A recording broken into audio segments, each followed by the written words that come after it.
வணக்கம். இன்னைக்கு நாம ஒரு திகழான உறைய வைக்கும் ஒரு மர்மத்தை பத்தி தான் இந்த விளக்கப்பதிவுல பார்க்க போறோம். மலேசியாவுல இருக்கிற காரக் நெடுஞ்சாலை இருட்டின பிறகு, குறிப்பா நைட்டு 12 மணிக்கு மேல அங்க போற டிரைவர்கள் ஒரு குறிப்பிட்ட விஷயத்த பார்த்துட்டா உசுரோட வீடு திரும்ப மாட்டாங்கன்னு ஒரு பயங்கரமான தகவல் இருக்கு. அப்படி என்னதான் அங்க நடக்குது? வாங்க இந்த இருண்ட மர்மத்துக்குள்ள போகலாம். நள்ளிரவுக்கு மேல அந்த காரட் நெடுஞ்சாலையில நிஜமாவே என்னதான் நடக்கும்? இத தெரிஞ்சுக்க நாம அருண் அப்படிங்கிற ஒரு டிரைவரோட உண்மையான அனுபவத்தை அப்படியே கொஞ்சம் திரும்பி பார்க்க போறோம். சாதாரணமா ஆரம்பிச்ச அவரோட அந்த நைட் டிரைவ் எப்படி ஒரு பயங்கரமான நரகமா மாறுச்சுன்னு இப்ப பார்க்கலாம். இந்த சம்பவம் ரொம்ப காலத்துக்கு முன்னாடி நடந்த ஏதோ ஒரு கட்டுக்கதை கிடையாதுங்க. சரியா 2017ஆம் வருஷம் நடந்தது. அருண் கோலாலம்பூர்ல இருந்து பஹாங் நோக்கி தனியா தன்னோட கார்ல பயணம் பண்ணிட்டு இருக்காரு.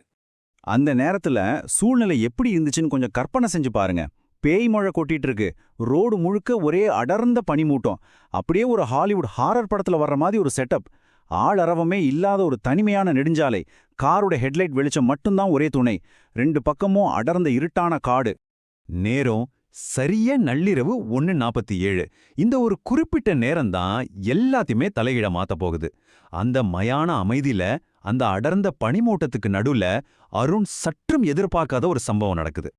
திடீர்னு அந்த கும்மிருட்டுல பனிமூட்டத்தை விளக்கிட்டு ஒரு உருவம் முன்னாடி வர்றத பார்த்ததும் அருண் பதறி போய் சடன் பிரேக் அடிக்கிறாரு. அந்த நள்ளிரவு நேரத்துல அவர் காரை அப்படி நிப்பாட்ட வச்ச அந்த விஷயம் என்ன தெரியுமா? அந்த இருட்டான நெடுஞ்சாலையோட நடுக்கோட்ல சின்னதா ஒரு பெண் குழந்தை தலைமுடியிலேருந்து கால் வரைக்கும் முழுசா வெள்ளை நிற ஆடையில நின்றுருக்கு. யோசிச்சு பாருங்க, கொட்டுற மழையில உறைஞ்ச போற பனியில நடுராத்திரியில ஒரு சின்ன குழந்தை தனியா ரோட்ல நிக்கிறத பார்த்தா எந்த ஒரு டிரைவருக்கும் பகீர்னு இருக்கும்ல. இப்போ ரொம்பவே திகழான ஒரு கட்டத்துக்கு வர்றோம். அந்த நள்ளிரவு அமைதியில அந்த குழந்தை மெதுவா அருணை பார்த்து ரொம்ப மெல்லிசான குரல்ல, அண்ணா, என் அம்மாவை கண்டீங்களா அப்படின்னு கேக்குது. இதை கேட்கும்போதே நமக்கு ஒரு மாதிரி உதிரல் எடுக்குதுன்னா, நேரடியா அந்த ராத்திரியில அந்த இருட்டுல தனியா இருந்த அருணுக்கு எப்படி இருந்திருக்கும்? இந்த கேள்வியை கேட்ட உடனே அருணுக்கு உடம்பெல்லாம் அப்படியே சில்லிட்டு போயிடுது. பதற்றத்தோட சுத்தி முத்தி பார்க்கறாரு, கூட யாராவது பெரியவங்க இருக்காங்களான்னு. ஆனா அந்த நெடுஞ்சாலை அப்படியே மயான அமைதியில உறைஞ்சு போயிருக்கு. அங்க வேற யாருமே இல்ல. ஒரு பக்கம் அருணுக்கு உயிர் பயம் வந்துருச்சு, இன்னொரு பக்கம் அந்த சாலையோட உறைய வைக்கிற தனிமை. அந்த குழந்தை அப்படியே மெதுமெதுவா காரை நெருங்கி வருது. அப்போதான் அருண் அந்த பயங்கரமான விஷயத்த கவனிக்கிறாரு. அந்த குழந்தையோட கண்கள் கொஞ்சம் கூட வெள்ளை நிறமே இல்லாம தார் மாதிரி கும்மிருட்டா முழுவதுமா கருப்பு நிறத்துல இருக்கு. இது கண்டிப்பா ஒரு சாதாரண மனுஷன் குழந்தை இல்ல அப்படிங்கறத அருண் அந்த செகண்ட்ல உணர்றாரு. அருண் அடைஞ்ச அந்த மரண பயத்தை இந்த அடுத்தடுத்த சில நிமிஷங்கள் நமக்கு ரொம்ப தெளிவா காட்டுது. 1:47க்கு அந்த உருவத்தை பார்த்து பிரேக் அடிக்கிறாரு.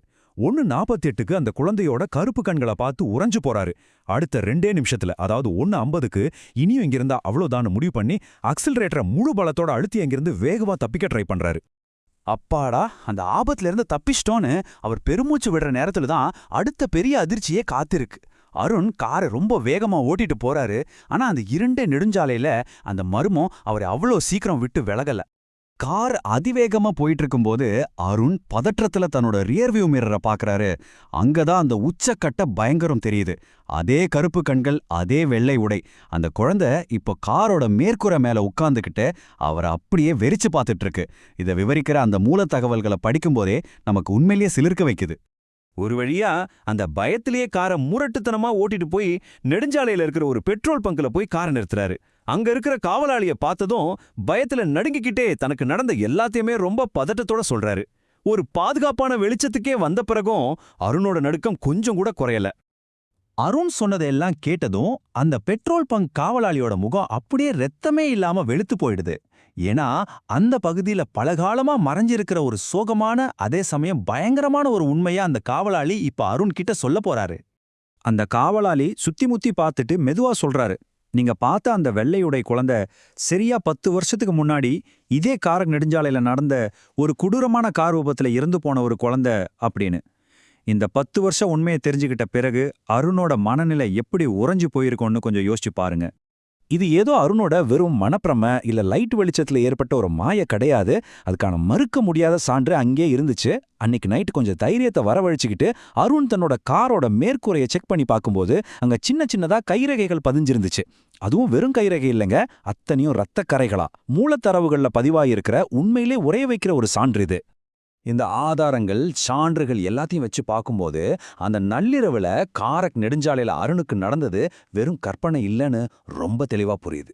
சரி, இப்போ உங்களுக்கான ஒரு இறுதியான முக்கியமான கேள்வி. இந்த உண்மைகளை எல்லாம் தெரிஞ்சுக்கிட்ட பிறகு நீங்க எப்பவாவது காரக் நெடுஞ்சாலையில தனியா நைட் டிரைவ் பண்ணுவீங்களா? உங்க பதில மறக்காம கமெண்ட்ல சொல்லுங்க.